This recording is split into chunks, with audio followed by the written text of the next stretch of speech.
It's November the 4th, 2011. Oh, wait. Electricity. And this is 508, a show about Worcester.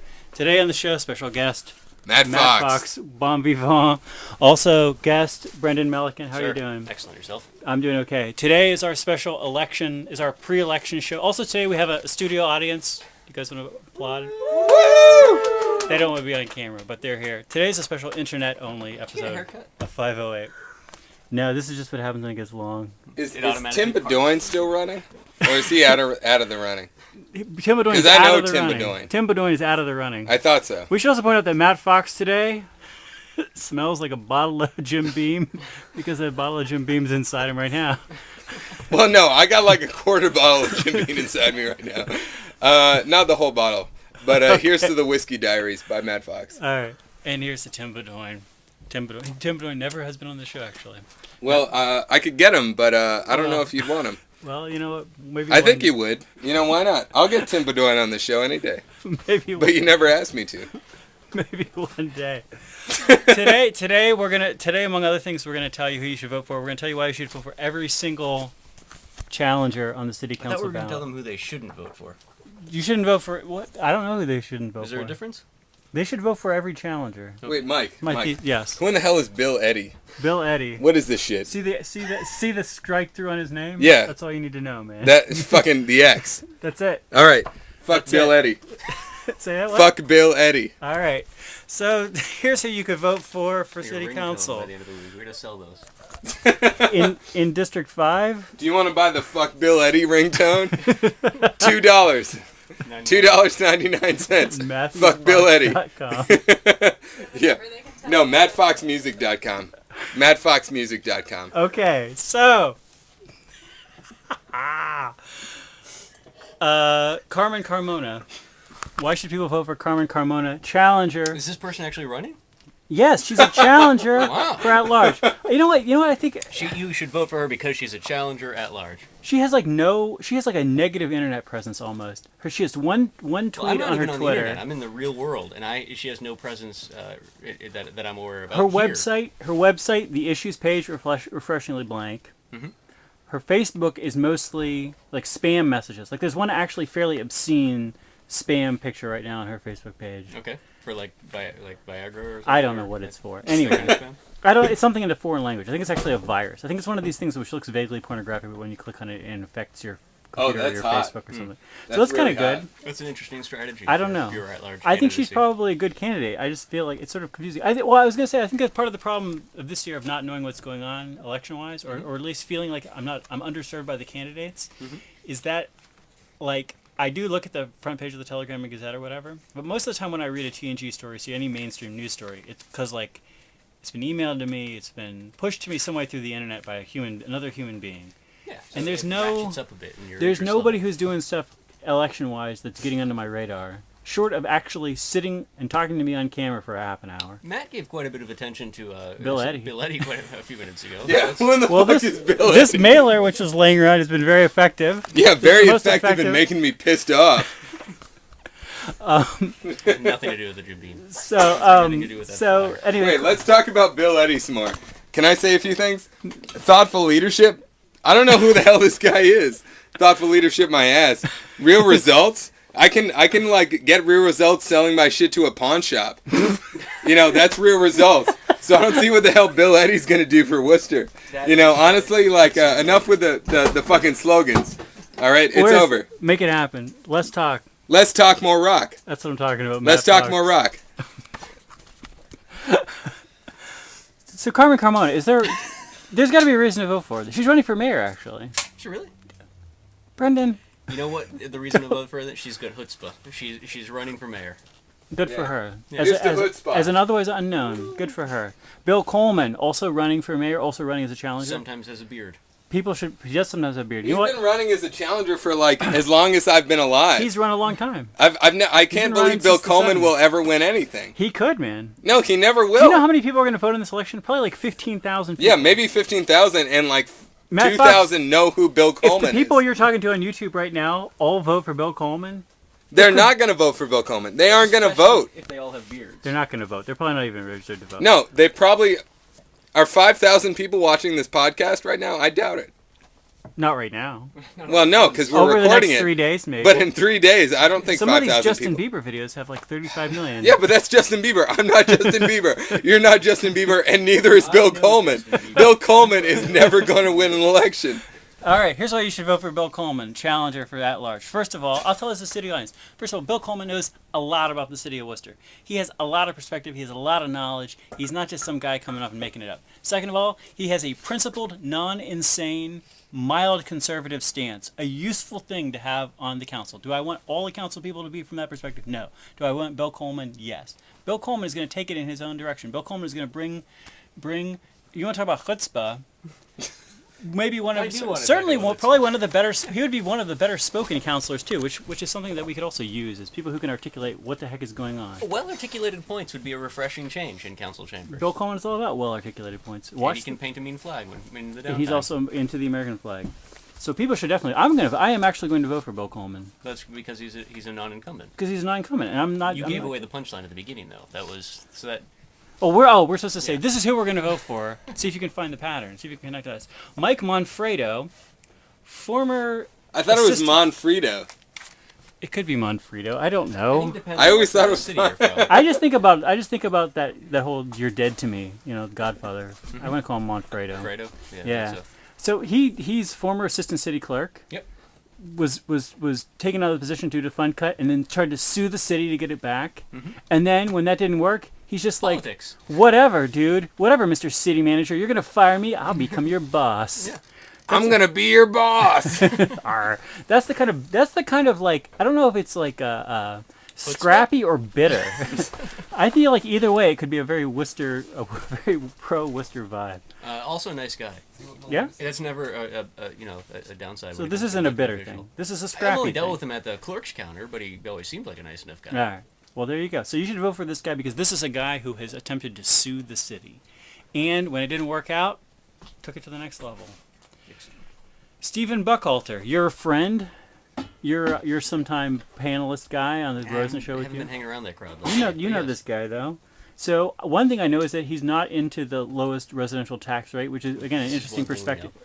What? I said that is one thing we know. That's a good perspective to have on the. We could have that on the council. That would I think open up small avenues business of owner. debate. That's pretty much bootstrapped. I mean, it's actually an interesting business story where I typically shun the idea that people just make it on their own sort of thing, right? Yeah. I mean, it's usually a lot more than that. He actually is a guy who owns a cleaning company that was scrubbing toilets by himself and grew it from there. That's kind of interesting, right? I mean, just from a Who is this guy? Steve Buckhalter. It's actually like a huge business now. I mean, he's got a ton of employees. The payroll is I think it's around $2.5 million now. I mean, and that's just in the course of a decade that he's done that. So, yeah, I mean, if anyone's ever complained about the lack of business professionals on the council, sometimes people saying that there might not be a perspective there that where folks can relate to the business community. There's your guy. That's a useful voice to have on the council. I am in favor of having a little bit more business perspective on the council. Small businesses. In general, I'm against the idea of running government like a business because to me that means I'm also against continuing taking checks from Walmart, continuous for the city expansion, to float the coffers. Yeah, but I mean, small businesses. We do have local businesses. I think most people would agree are a good thing. Sure. And, he's one of them. There you go, Stephen Buckhalter. And he will clean. He could potentially clean the urinals in toilets in City Hall, which is kind of awesome as well. Let me tell you, Devin Coleman is definitely. Do you guys know who Devin Coleman is? They don't want to be on the show anymore. They don't want to be on the show. They don't want to tell us if they know who Devin Coleman or not. Clark student, running for city council. Notable. Was that a boo or an ooh? That was an ooh. An ooh, okay. Again, I totally came on this show. Not a bad presence on this show. Totally competent human being. Totally competent human being. Got some things wrong, as many people who come on the show do, but still. We get stuff wrong. Well, I know it's it's our show. whole. It's our purpose to get things wrong. These guys are supposed to come on and correct us.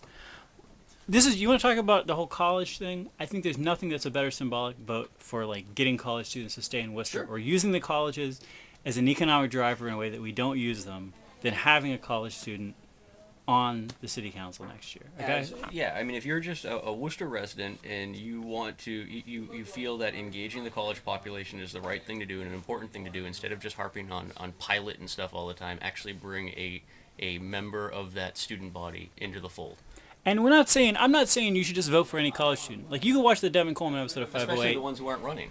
don't vote for those guys because write-ins are a tricky thing. But the Devin Coleman is a totally credible candidate, and he's like 21 years old. Mm-hmm. This is the thing of Devin Coleman. This is a reason why you should vote for him. Jim Kirsten, potentially of the people we talked to on this show, at least the one who can bench the most. Or at least was aware of how much he could bench at one point in time. And which was a lot more than a lot of the other guys. More than I weigh, if I remember Yeah, that's correctly. right. And he has a beard. And He has an active beard. It's not something he just does on the weekends. It's actually there full time. And Jim Kirsten has knowledge.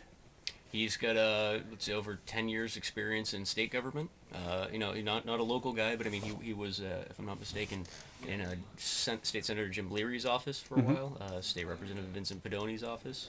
So familiar with the political scene on both the state and local level and how those two work together.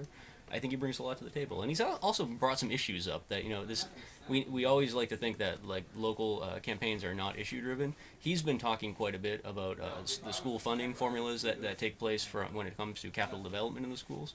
It hasn't gotten a lot of attention in the mainstream press, but it is a local issue. I mean, we're not building schools on a regular basis in Worcester, and we're not doing it with our own cash. A lot of that is reimbursement money from the state. He's brought that up, hasn't really been picked up that much. Give him a lot of credit for actually trying to bring an issue to the table instead of just giving a firm handshake and kissing babies. So here's what we're going to say for City Council at large. Carmen Carmona, Bill Coleman, Mike Monfredo. Is it Monfredo or Monfredo? I guess it depends on whether you're talking to Matt Fox or not. Or Matt or Michael Corleone. Stephen Buckhalter, Devin Coleman, Jim Kirsten. I wasn't counting there. Do we have enough? That's 6. That's all we need. That's who I would vote for. Okay. That's who I would vote for. This is a strong slate. These are people who are going to bring new perspective. These are people who are going to bring a lot of knowledge to the city. And something that's worth noting too is like I know it's easy to vote for incumbents in Worcester because it's a small city. If you're an active, engaged voter, you know who all these politicians are. You've probably talked to them on a personal level at some point in time. The idea of bouncing an entire roster of incumbents is not unheard of in Worcester. A lot of the folks that sit on this council currently, they don't. First of all, they don't really want to be on the council. But they made their way onto that council during an earlier transition period where there had been a lot of turnover and churn, and maybe it is the right time for that again. I want to ask our guests today. Have you guys talked to many city councilors face to face in your time in Worcester? We're getting a lot of shaking heads and no. So what do I know? I'm full of shit. This is our. Can we swear in this one? We can do it. Matt, there's no way I'm going to edit with Matt's thing over there. So there you go. I think that sounds good. Plus, if you want to vote for an incumbent this election, Gary Rosen is always out there. That's what I would say. I'm surprised he hasn't issued stickers. Just for the heck of it. He must have some left over. Anyway, you know what I want to do? No? I want to have a competition. I just thought of this. I will give a signed Gary Rosen T-shirt. People need to email me. This is going to make it hard, so people are not going to enter this competition. But just on the case that somebody watches this show and wants to get a free signed Gary Rosen T-shirt, email me at pieandcoffee@gmail.com and tell me who is going to win the at-large race. Can I up the ante on this? Yeah. Let's offer up a T-shirt to the first person who sends us an actual camera phone pic of their local election ballot where they've only blocked off non-incumbents. Is that buying votes? I don't know. I think that's super illegal. We're not running, so I don't think it matters if we're. I'm not going to do that because I feel like we're going to get arrested. I don't think we get arrested for that. I think we get arrested for a lot of things, but that's not one of them. Let me talk to my lawyer and we'll do it next week. All right. Take that photo and hold it in perpetuity. Hold it in your phone and maybe we'll see. I'm saying whoever emails me and send me your predictions for everything. And basically we'll start it off with whoever's the most right about the council. Sure.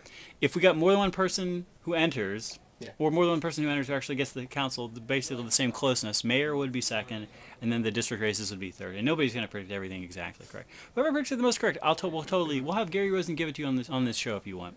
We'll totally give you a Gary Rosen show. Anybody who wants to just put their predictions out there, we'll keep your name quiet too. If you win, we won't necessarily tell them your name if you don't want us to know.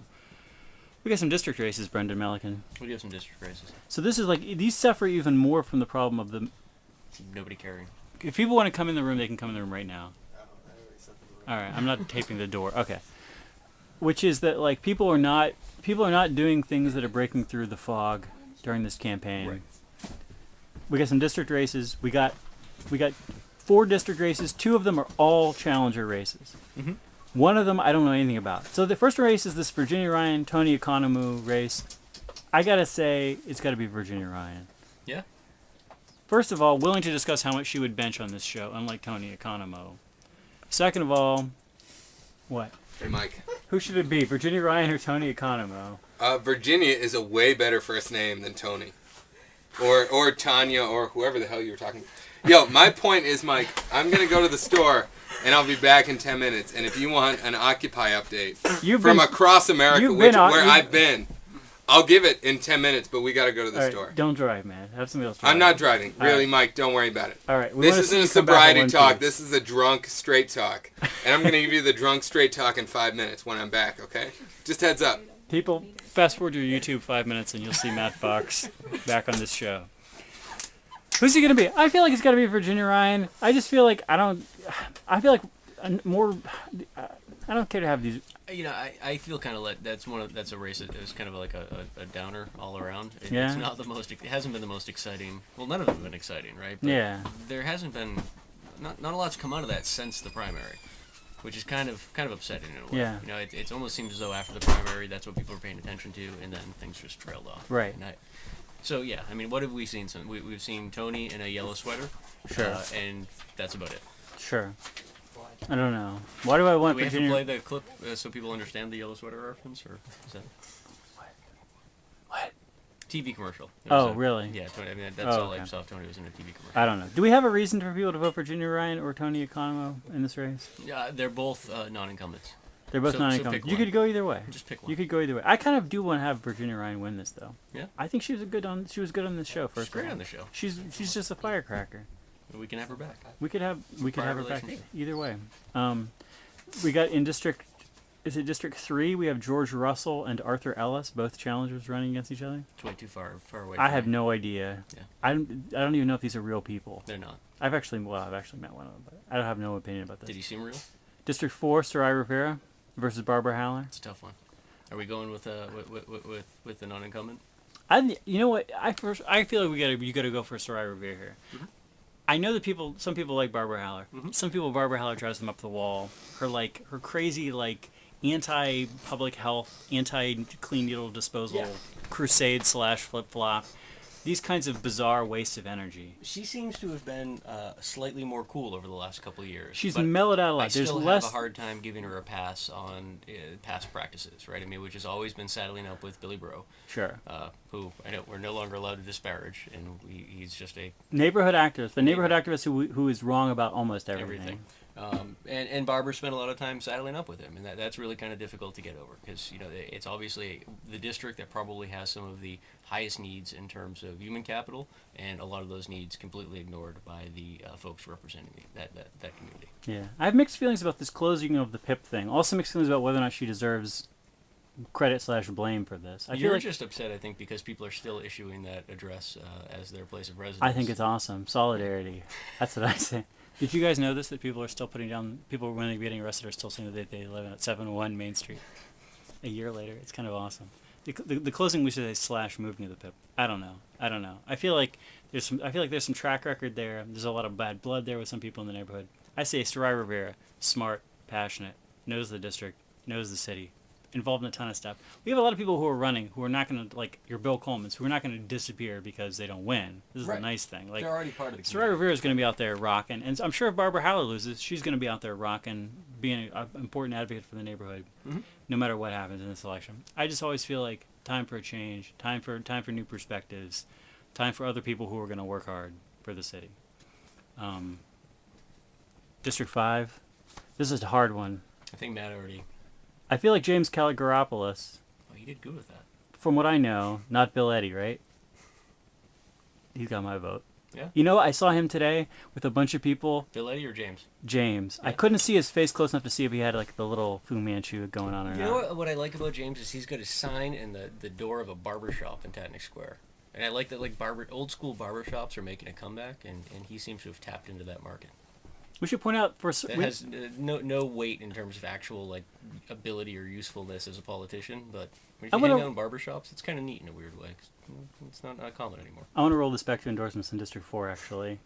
So the number one supporter, visibility-wise, of Barbara Haller certainly has been Rosalie Torella in City Times. On the Stry Rivera mailer, the number one supporter, a photo on there, and an endorsement, the dude who owns the pickle barrel. That's interesting. That is interesting. Yeah. There's another reason to vote for her. Well, I would have a hard time supporting anybody that if Rose were to declare that she was going to write me in for like Supreme Leader of the Universe, I would have a hard time getting behind that. I could see. I bet you would swallow your pride and do it. I don't think so. I would have a really hard. So yeah, I mean, just the fact that Rose is endorsing folks, and she's endorsing a lot of incumbents. It's not okay. I think she's actually maybe endorsing Virginia Ryan too. Well, again, you get a choice in that one because they're both non-incumbents. So there you go. All right. Anyway, James, I want to say James Kalogeropoulos. First of all, awesome. I'm glad his name is huge on his signs and it's kind of crushed in to be like the dude with the K with the long name. As someone with a kind of long name, but not as long as Kalogeropoulos, I totally support this. Also today, in his gigantic standout of like a dozen people and many dozen signs in Newton Square, unmuzzled pit bull. One of his dudes has an unmuzzled pit bull. This is about. Statement. This is like, and you got to understand, Bill Eddy is like Mr. Mr. Fear of Animals, Mr. Muzzle the Pit Bull, His children are actually wearing muzzles. Mr. We can't have chickens because we're going to be attacked by foxes, coyotes, wolverines, grizzly bears if we have chickens in the city. Badgers need to be muzzled. We got muzzles on everything. And so this is all I'm saying. All I'm saying is James K. down there with the unmuzzled pit bull, sending a statement, which is live free or die. With your unmuzzled pit bull. So I'm voting for James Kalogeropoulos. I am. It's not because of Matt Fox. Yeah? No. He kind of had me sold. I've got just for anyone who's interested, I know it's the last minute, but I've actually got 3 Bill Eddy signs in my trunk. If anyone wants one or needs one, if you're a big Bill Eddy supporter. Were you supporter. given these or did you steal these? No, Bill kept putting them in my front yard, and nobody asked if they could actually do that, so I just took them out of my front yard, and my trunk was closer than the garage, so I just put them in my trunk, and now I'm up to 3. And I don't know what Bill's actually doing. He's probably got someone out there with a list who's just dropping them in lawns, but apparently they think that they keep getting stolen from my lawn instead of just asking, hey, where are these signs going? If you're looking for them, Bill, they're in my trunk. Brendan, you want to talk more about the election, or you want to read some tea leaves here? You want to talk more about the issues, or read some tea leaves? I guess either is fine. We're kind of just making stuff up as we go along anyway. We're waiting for Matt to come back from the liquor store. So we just got to buy some time. I don't know. You just stare at me awkwardly, I guess. Is this an anti-incumbent year? Are we going to see a lot of turnover this year in the election? We will not.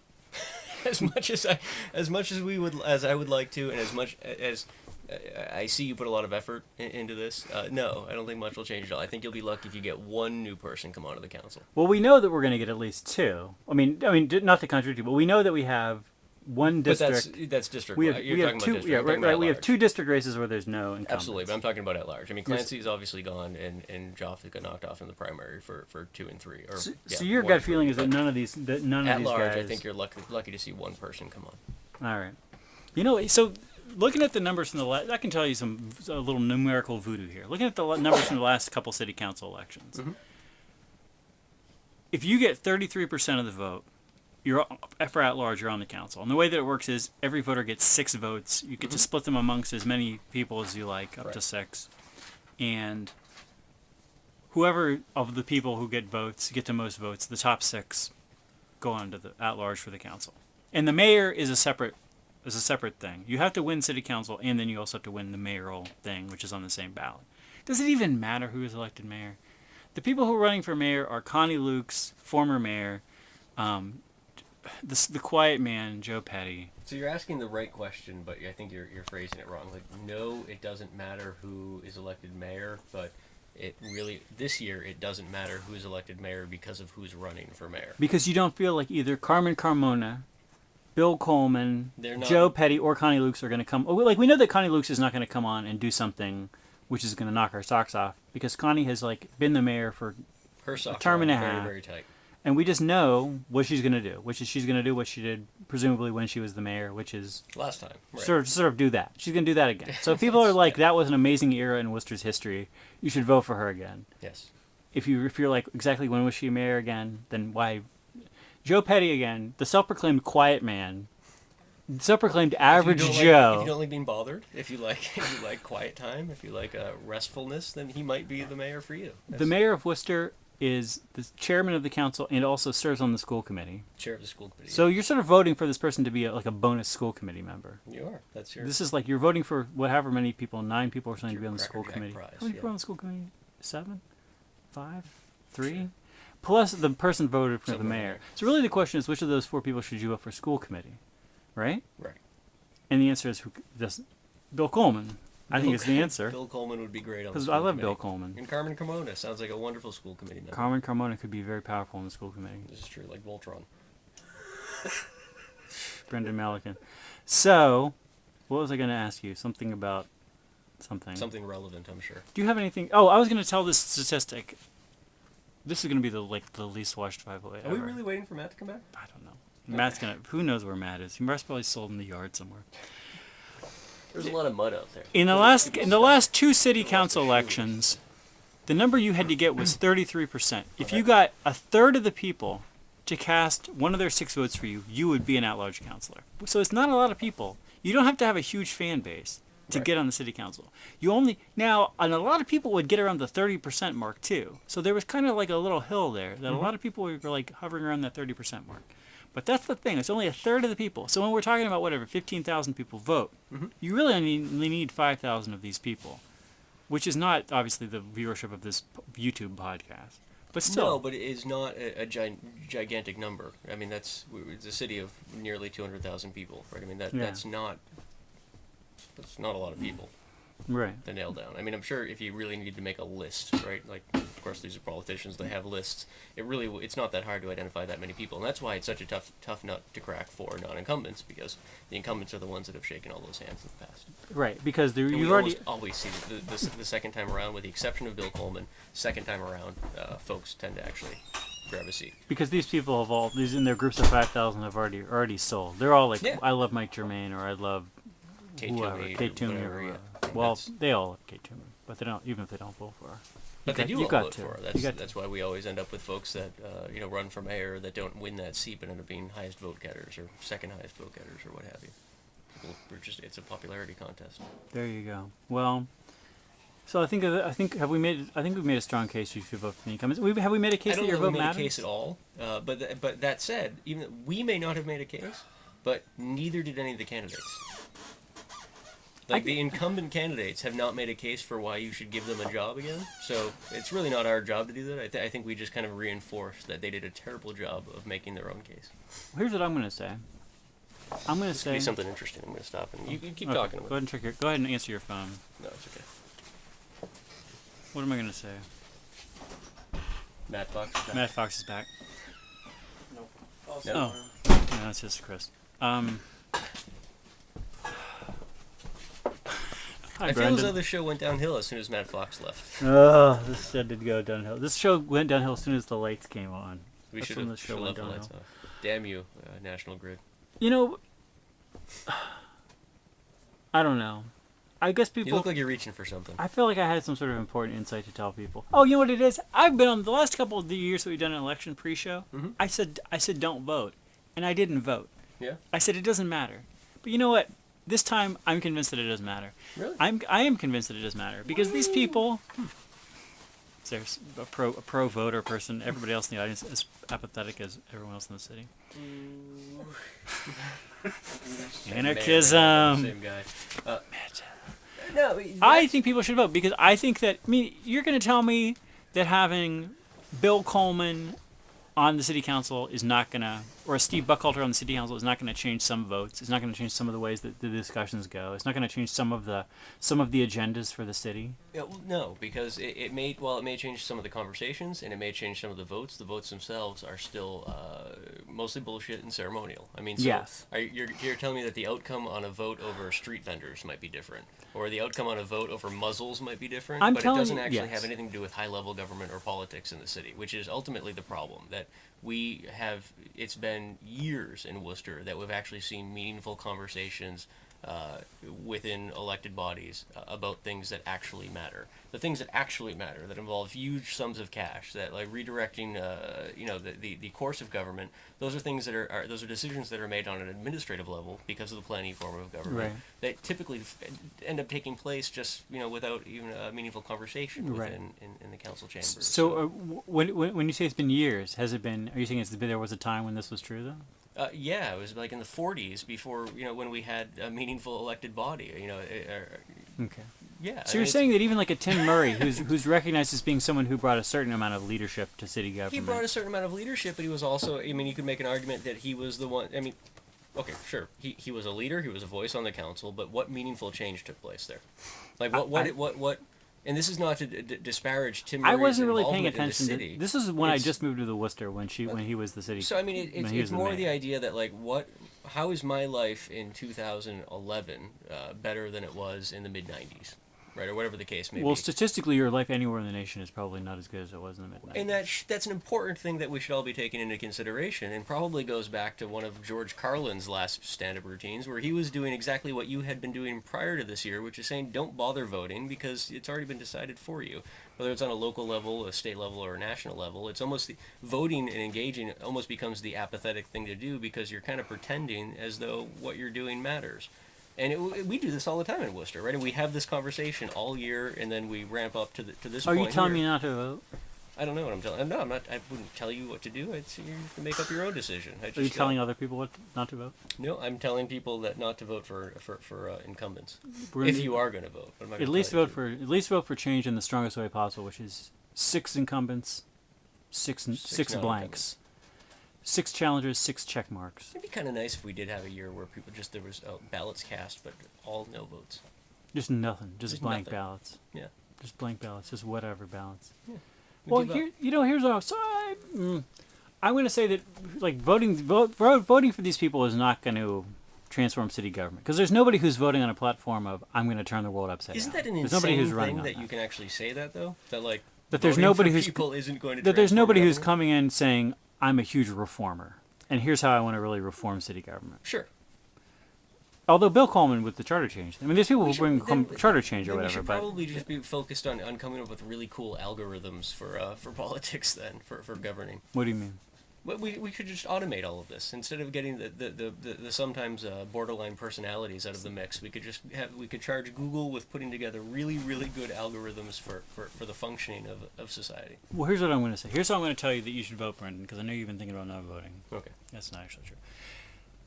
I think that the thing is that nobody's out there saying I'm going to turn the city government upside down. No. Who's on the ballot. And I think that that's unfortunate, but I don't think that it means that your vote doesn't matter. I think of these things like unenforced, ridiculous dog muzzling regulations or things about chickens or whatever. Sure. These little things do add up. These little things do add up to a tone. This is not revolutionary. Like, if it's a choice, if you have a choice between, like, voting and, like, picking up trash on your street, Sure. you should pick up trash on your street that day. Yes. But, you know what? The lines aren't long for voting in Worcester. There's only, like, there's Drew's only... going out to pick up trash on the street. He's going to shame us. He's going to bring in a trash and say, you guys were talking on YouTube for half an hour, and here I went and picked up trash. I guess what I'm saying is, if this is your conundrum, if your conundrum is, I was going to pick up trash on the street that day, are you telling me not to do that so I can vote? I'm going to be like, fine, no. Go ahead and pick up trash on the street. But if you're but otherwise, like, yeah, like there's something there. I don't think that it's also the thing where, like, you can't complain if you don't vote. I don't believe this at all. No. Like, because honestly, again, like, I think if you had every challenger win, it's not going to be like a whole different I'm ballgame. actually going to drive by my polling place on the way to work next Tuesday, so Hold on, go ahead and come in. it kind of makes sense just to stop there and participate in that act, right? But it does, at the end of the day, I would be lying if I said that on a local level. I don't always feel this way on the state and federal level, but on a local level, at the end of the day, it's almost more depressing when you see very little has changed. Even though you participated in that, right? It's like, what do you have to do to actually shake things up in the city? Matt Fox, everybody! Because- Matt Fox! Is it really him or is this another Matt false alarm? Fox! It actually is Matt Fox. I mean, that's, Save this TV you know, we show. joke about this all the time on the show. That doesn't take that. You just mentioned yourself that 33 percentile roughly that it takes to actually get into elected office. It's not a lot of people. It's not a lot of effort that it should take. But when you look at it in hindsight, it never happens. And why is that, right?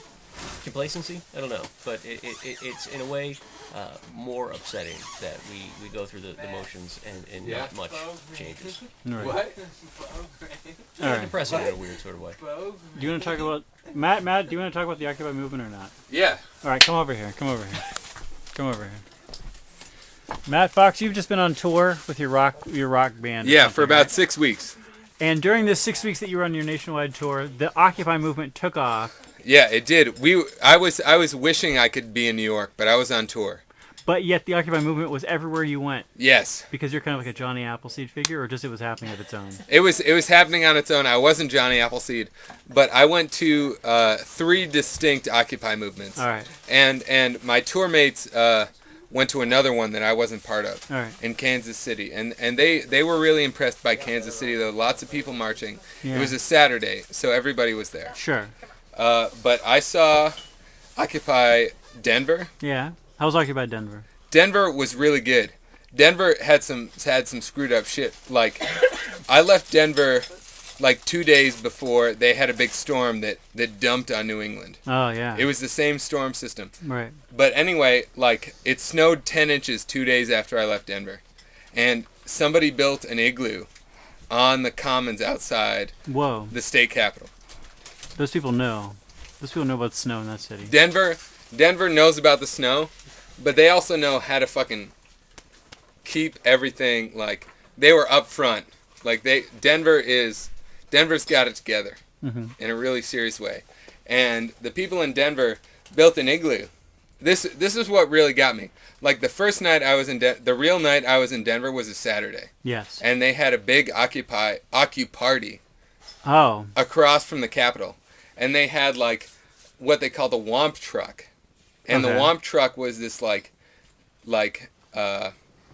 just this, dubstep van. Okay. It was like... Dubstep is a kind of music, am I yeah, right? dubstep is like a electronic music thing. All right. And they had a van that was loaded with speakers that they called the Dub Truck. Okay. And the Dub Truck would drive around... No, it was called the Womp Truck. Okay. But they played dubstep music.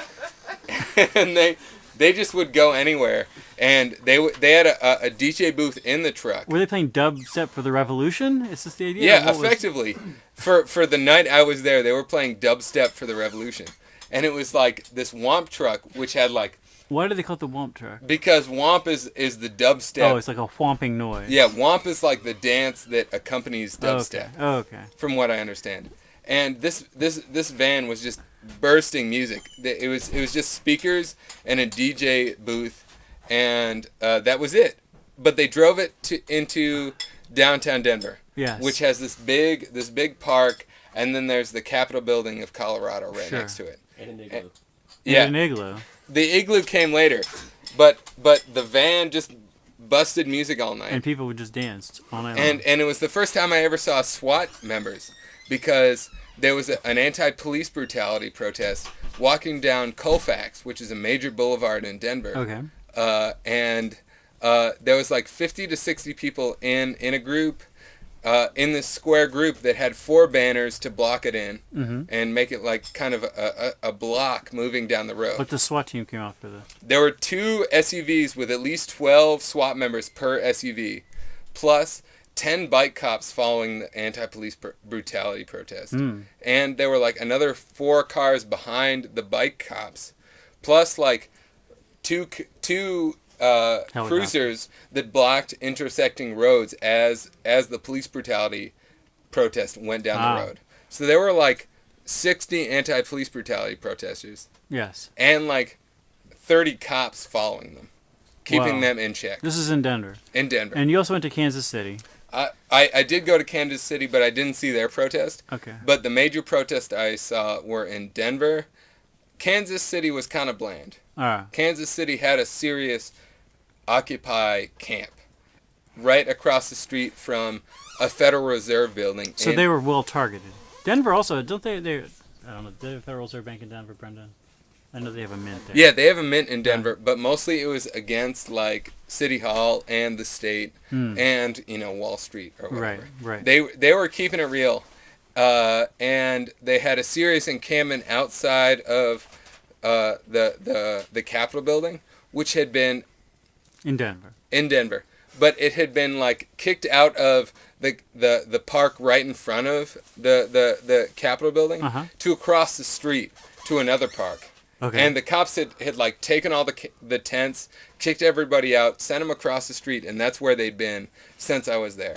But anyway, it snowed hardcore 2 days after I was there, and they built an igloo out of the snow.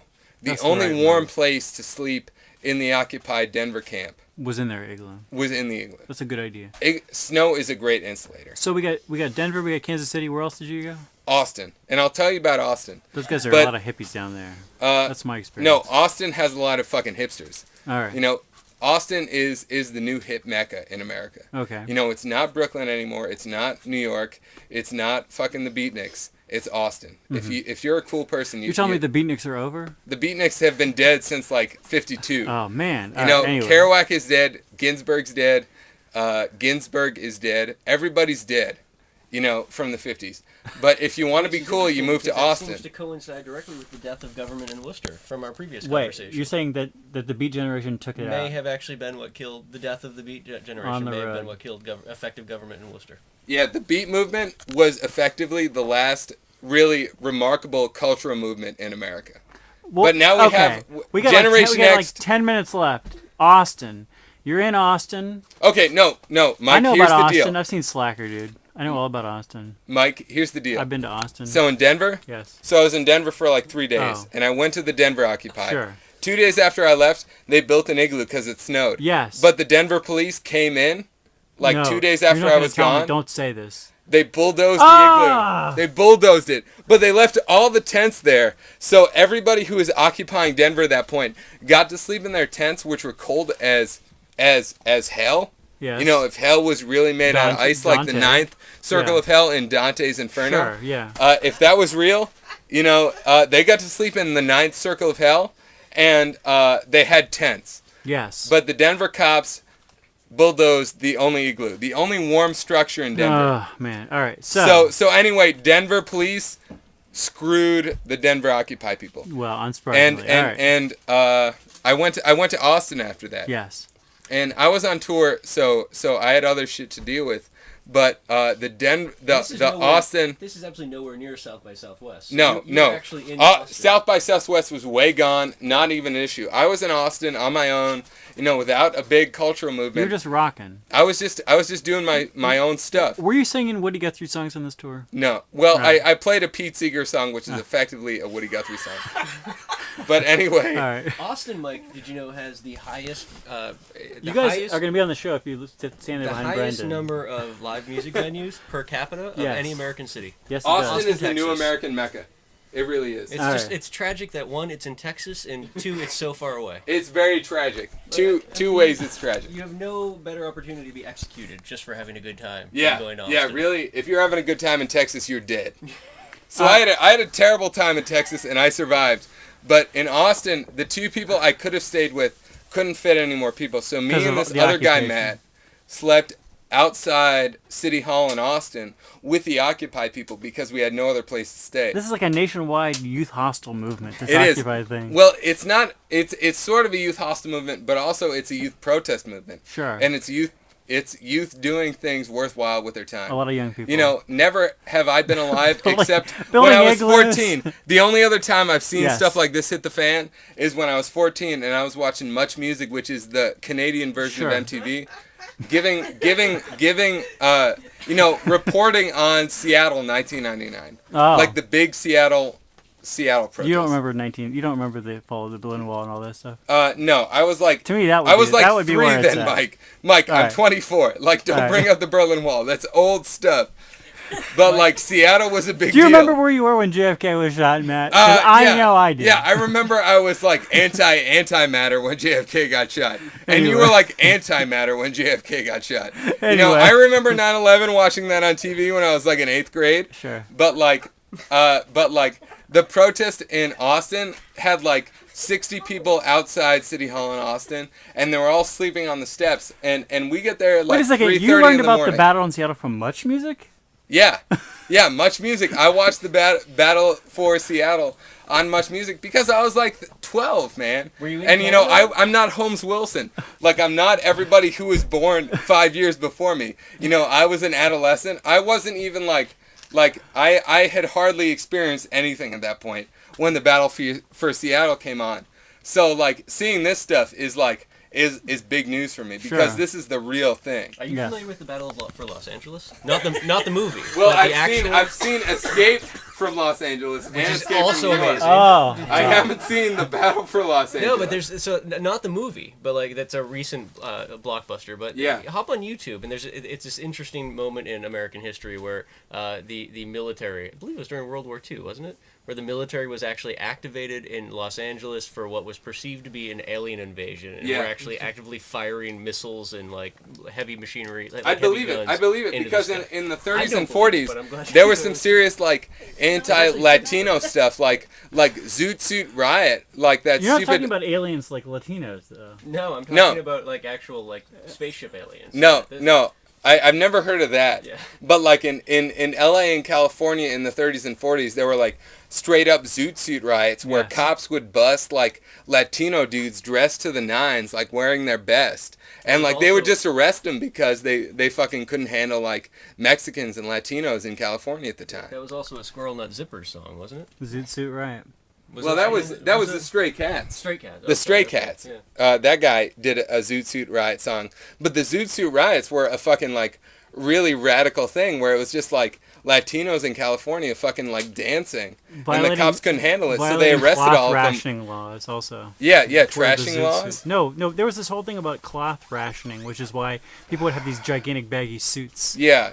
Okay, so cloth rationing was a big thing during World War II. Thanks, Matt. But it was also kind of a racist thing in Sure. World War II. Yes. But anyway, back to Austin.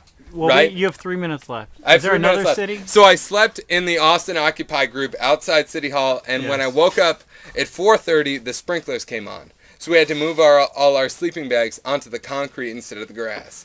And that was cool. Did they But do then, that every day? No, I was only there one night. I know, but are the occupiers having to do that every day? Yeah, every day. The city They've been hasn't there come every up- day. I don't know if the sprinklers have That's come what I on every day, but it's been real. You would It's- think that somebody would have figured that out, like either turn the sprinklers off or. I think they turned them on purpose to get people to move in the middle of the night. That's a giant pain in the ass. Yeah, Get hit serious. by a sprinkler. Well, just every day you have to move your entire camp. I'm sorry, it's his 3 minutes, not mine. Oh, Yeah. Anyway, some dude lost his laptop in the sprinkler fight because the sprinklers came on and soaked his laptop. And this guy, That's harsh. this guy was like a homeless guy who had a laptop. This wasn't some college kid. some hip college kid who did like This is when independent people- this is when democratic people art. on the internet are going to announce that that's a first world problem. When the homeless guy's laptop gets hit by the public works sprinkler system while he's out protesting on Saturday. I That still is- think that's a kind of a crazy situation. it is a crazy situation. Let me but point it's something out. only a first world crazy situation. You know what? If people would like to point out that there is irony involved in the Occupy movement, please go ahead and point that out. You can tell someone other than me about that. But yes, go ahead and You please can point tell that Matt out. Fox about that. If you think there's irony in the Matt Fox Occupy music movement, Talk to him. Matt Fox will listen to talk to me about it. I'll listen to you. You have to buy him beer. But no, you won't have to buy me beer. I'll buy my own beer. But when I was 2 minutes. okay, so I went to bed in Austin, and I woke up being, alarmed by somebody getting arrested in Austin. Yes. And my point is that I've been all around America in the last month, and I've seen America at its worst and its best, and everywhere in between. And you know what? I'm really glad I got to travel around America, seeing America occupying itself to make a point. Because I've been to a few different Occupy protests, and it's good to see people who care about stuff. And it's good to see people who give a damn and who are willing to get arrested, or who are at least willing to sleep out where it's cold. And Impossibly. sleep out in the snow, sleep in an igloo, sleep in the snow, sleep in the rain, sleep in the sprinklers, whatever. They're willing to fucking not be at home and do the stuff they want.